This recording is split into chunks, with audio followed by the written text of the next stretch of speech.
one of the four fishermen from Capernaum who Christ called to be one of his students. He was present with him from the first day of his calling until the Passion. On Mount Tabor, he, John, and James saw Christ transfigured. He was the one to acknowledge that Christ was who he is, and upon this statement the church would be built. It was also he who, when Christ spoke of what must befall him, said that it wouldn't happen, after which Christ rebuked him for trying to stop his Father's will. It was also he that assaulted a Levite by severing his ear while Christ was arrested by a detachment of temple guards. Thirdly, it was he who, when in the court of Caiaphas, the high priest, denied Christ thrice. Along with John, he saw his tomb empty and beheld with him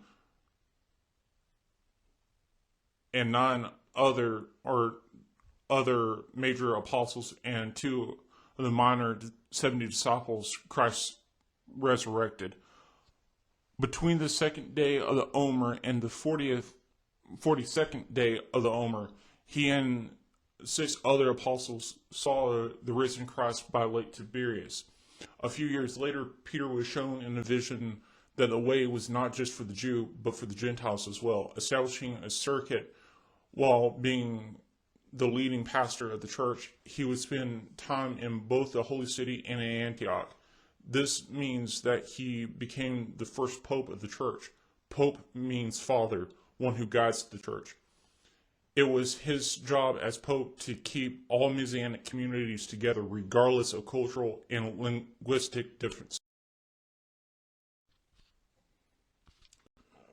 On October 13th, AD 64, Nero celebrates his 10-year anniversary of reigning over the Empire of Rome by crucifying several Christians.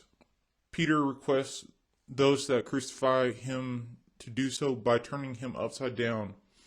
As Peter has been the guide for all Messianic communities in the Roman area, as well as those in Western Europe, the Bishop Linus of Rome becomes the second bishop of the Roman Messianic community.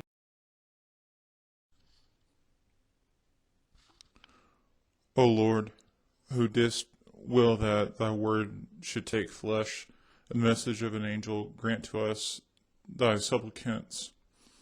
Eternal Shepherd, look graciously upon thy flock, with the aid of those whom thou didst appoint pastors of the universal church. Keep it under thy continual protection. Grant, we beseech thee, Almighty Lord, that the appointment and the leadership of thy ministers may increase our devotion and promote our salvation.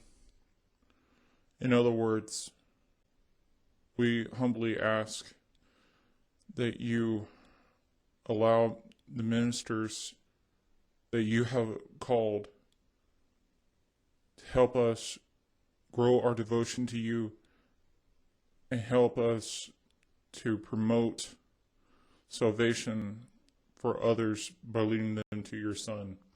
Amen.